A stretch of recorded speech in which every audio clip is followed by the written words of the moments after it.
भारत सरकार के आदि कर्मयोगी अभियान मिशन के तहत आज गोमती जिले के कारबुक आरडी ब्लॉक के अंतर्गत कई ग्राम समितियों वीसी में ग्राम कार्य योजना विलेज एक्शन प्लान पर तेजी से काम किया जा रहा है।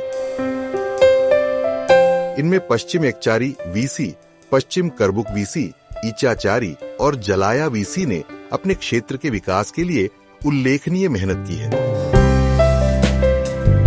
इन ग्राम समितियों में स्थानीय लोगों के साथ साथ विभिन्न स्वयंसेवी संगठनों एनजीओ ने भी अपनी ओर से हर संभव सहायता प्रदान की है।